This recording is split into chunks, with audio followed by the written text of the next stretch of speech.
Hey, what's up guys, it's Liam or Weagle back with a new video on your Overwatch. A huge thank you to you guys for 10,000 subscribers. It's been a crazy month and a half or so since starting this channel. The support's been absolutely immense, so thank you all for being awesome, letting us know your opinions on everything and just all the support all round. Thank you very, very much. Today I'm going to be going through Genji guide, how to improve your accuracy. I'm Genji main, if I'm allowed to say that. It's one of the players I do play the most. I have around a 45% accuracy with him, so hopefully I can help you guys out hitting some more shots. If you enjoy though, be sure to subscribe if you're not already. Let us know in the comments if I missed anything, and don't forget to drop a like if you enjoyed. So the first thing I'm going to get into is the most simple thing, and I'll go more advanced from here, but it's your sensitivity. That is the main defining factor of your accuracy with any character in the game. Now, you don't want to go too low as Genji, but there is a constant between professional gamers, and that is that nearly all of them over a lot of games, especially shooters, have a low sensitivity.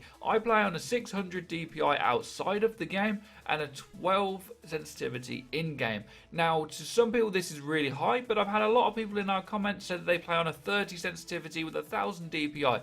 You may be used to it, you may get kills, but I promise you, if you bring that number down slowly but surely, your accuracy will improve. That's why all the pros do it, is because it's the easiest way to hit more shots, is to have a lower sensitivity. But with Genji, you don't want to go too far because he is a very reaction-based character, and you do need to do a lot of turning around. So that's the first thing I recommend, is to just get your sensitivity where it needs to be gradually. The next thing I'd recommend is that when you actually play, you get online to go and play some ranked, is that you jump into practice mode. And what you can do in here is really test whether you should be right clicking or left clicking, and this is the most important thing when trying to improve your accuracy with Genji, because you need to know what one you should be doing to hit the most shots at any given time.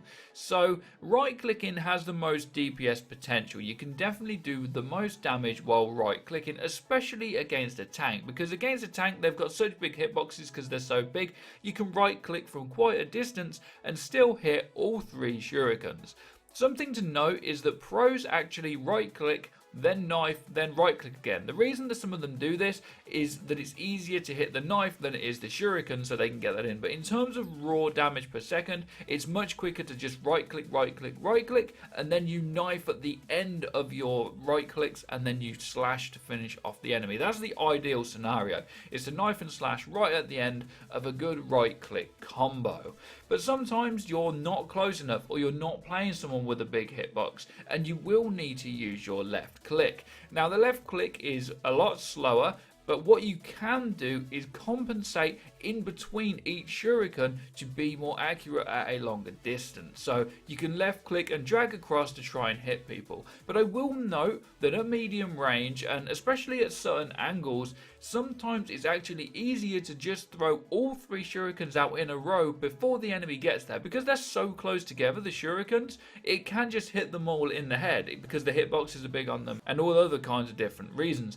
But usually you want to be trying to compensate for it, especially at close range, because if you've got someone zipping across your screen, like a Lucio moves very fast, jumps up and down, if you just throw all three, he moves too quickly for them all to hit him. So you do need to try to get in some kind of compensation to drag across and hit as many as you can.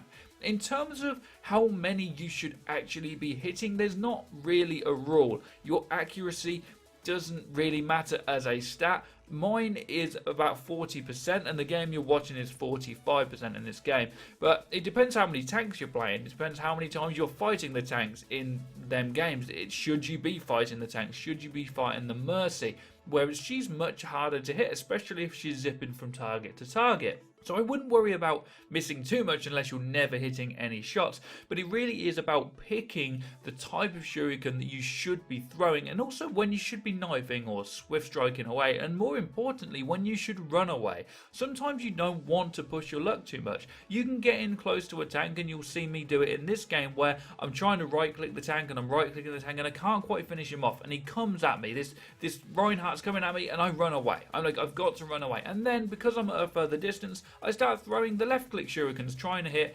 targets from a longer distance. And if you're hitting 2 out of 3 shurikens, you're doing a very good job with right click or left click. If 1 out of 2 of them are in the head, that's also very, very good. Of course you want to hit all 3 in the head all the time, but that isn't plausible. and you're never going to do that. The pros don't do that. Seagull doesn't do that. I mean, he's incredible, and he hits so many shurikens. He's such a good player, but he doesn't hit all of them, and you've sometimes just got to spam them a little bit to just do the damage that you can. So that's everything, guys. In summary, we just want to get the sensitivity to exactly where it should be, where you're comfortable with, but not too high and not too low either. You want to be using right-click shurikens at close range and left-click, of course, longer range. You also want to try and compensate for these in some scenarios, but as I mentioned in others, you can actually throw them all dead straight, depending on how slow your target is, and you don't need to compensate for them. Of course, if they're a fast target, that's where compensation comes in. And also, don't forget to choose your targets wisely. Don't be chasing down targets you shouldn't. As Genji, mainly you should be fighting off the Mercies and the Lucios and trying to get their squishier characters. But if you're up against a tank, right click, right click, right click, right click, knife, and then swift strike away, and you'll be done a hell of a lot of damage in a short amount of time. I do hope this helped you guys out. If it did, let me know in the comments, or if I missed anything, be sure to let me know as well. Don't forget to drop a like and subscribe if you guys enjoyed, and thank you all for the continued support. Have a great day as always.